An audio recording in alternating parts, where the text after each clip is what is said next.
نبی پاک صلی اللہ علیہ وسلم کا فرمان سنیں گے آپ، اور آپ یقیناً اس فرمان سے اتنا کچھ حاصل کریں گے، اتنا کچھ حاصل کریں گے کہ شاید کسی اور تفسیر کی، کسی اور تفصیل کی، کسی اور شرح کی، کسی ایک نقطے کی بھی گنجائش نہ بچے۔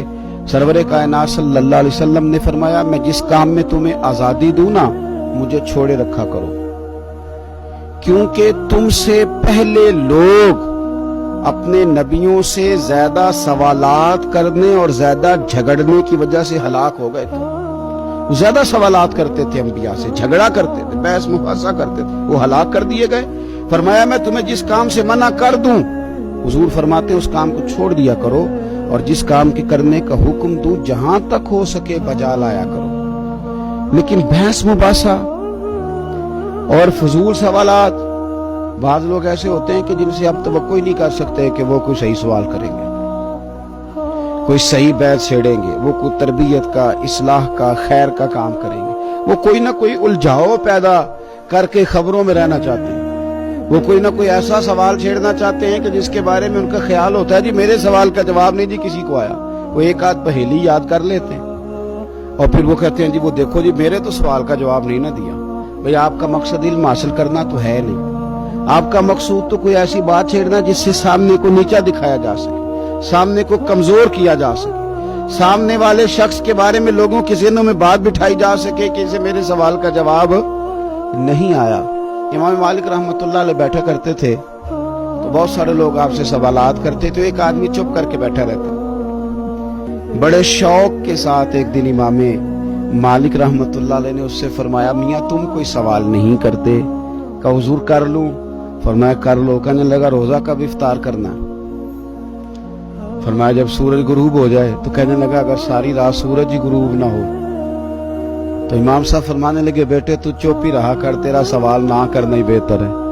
او خدا کے بندے، وہ کون سی رات ہے جو ساری رات بھی گزر جائے اور سورج غروب ہی نہ ہو؟ کہتا ہے اگر ساری رات سورج ہی غروب نہ ہو، وہ کون سی رات ہوئی جس میں رات ساری گزر گئی اور سورج ابھی غروب نہیں ہوا؟ تو یہ کیسا بے معنی اور فضول سوال تم نے چھیڑ دیا۔ نبی پاک صلی اللہ تعالی علیہ وسلم سے نا ایک دن یہ حدیث آپ کو مسلم شریف میں ملے گی، کثرت سے صحابہ نے سوالات کیے تو حضور کے چہرے پر نا ناراضگی کے آثار آئے۔ حضور زمین پہ بیٹھے تھے، منبر پہ بیٹھ گئے۔ مجھے بتائیے حضور سے زیادہ کون ہے جو لوگوں کو علم دے گا؟ اس سے بڑا خزانہ کائنات میں کہیں ہے؟ وَعَلَّمَكَ مَا لَمْ تَكُنْ تَعْلَمْ۔ لیکن کثرت سوالات اور پھر سوال پہ سوال، حضور ناراض ہو گئے، منبر پہ تشریف فرما ہوئے، فرمایا پوچھو جو پوچھنا ہے۔ تو حضرت سیدنا عبداللہ بن حذافہ رضی اللہ تعالیٰ عنہ نے عرض کی یا رسول اللہ میرا باپ کون ہے؟ فرمایا حذافہ۔ تو ایک شخص نے پھر سوال کیا، بلکہ دو لوگوں نے، یا رسول اللہ ہمارا باپ کون ہے؟ فرمایا جس کی طرف تم منسوب ہو وہی تمہارا باپ ہے۔ پھر ایک اور شخص کھڑا ہوا، حضور میں جنت میں جاؤں گا یا جہنم میں؟ حضور نے فرمایا تیرے لیے دوزخ کا فیصلہ کیا جائے گا۔ اب جب سرکار کے چہرے پہ جلال دیکھا کہ حضور جلال میں فرما رہے ہیں پوچھو، تو لوگ خاموش ہو گئے۔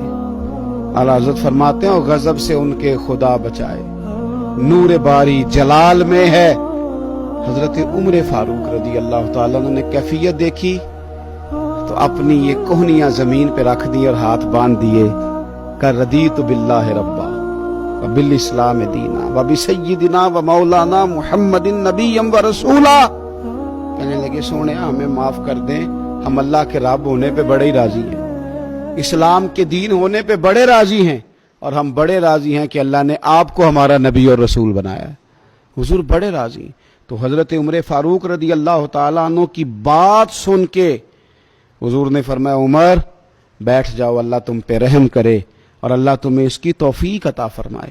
تو آپ اور میں یہ غور کریں کہ ضرورت کا سوال ضرور پوچھیں، یہ تو بڑی خیر والی بات ہے، لیکن اگر ہمیں پتہ ہے کہ ہم جو بات کر رہے ہیں وہ فضول ہے، اور ہم جو بات کر رہے ہیں وہ ٹیسٹر لگانے کے لیے کر رہے ہیں، ہم جو بات کر رہے ہیں وہ دوسرے کا علم چیک کرنے کے لیے، اس کی حیثیت چیک کرنے کے لیے کر رہے ہیں، تو اس کی ہمیں دین اجازت نہیں دیتا۔ آپ سوال کریں گے لیکن آپ بحث مباحثہ الجھاؤ۔ آج کیا ہو رہا ہے؟ امت مسلمہ کیا کر رہی ہے چاروں جانب؟ آپ دیکھ لیں، ان باتوں پہ بھی بحث ہے جن کی کوئی ضرورت نہیں تھی، ان باتوں پہ بھی بحث ہے جن کو ہمارے بزرگوں نے طے کر دیا تھا، طے کر کے رکھ دیا تھا۔ ایک حدیث سن لیں اور میں بات کو ختم کروں۔ نبی پاک صلی اللہ تعالی علیہ وآلہ وسلم نے نہ کیل و کال سے، مال ضائع کرنے سے اور زیادہ سوالات کرنے سے منع کیا۔ ان تین چیزوں سے بچیں، یہ بخاری میں موجود ہے۔ تین چیزوں سے بچیں، کثرت سے بحث کرنا اور اس جگہ مال ضائع کرنا جہاں لگانے کی کوئی ضرورت نہیں تھی، اور بلا وجہ سوالات کرنا۔ علم سیکھنے کے لیے کرنا خیر کی بات ہے، لیکن فضول سوالات کرنا، ان تین چیزوں سے حضور نے ہمیں منع کیا۔ اللہ تبارک و تعالی ہمیں حسین دین کو حسین طریقے سے اپنانے کی توفیق عطا فرمائے، آمین۔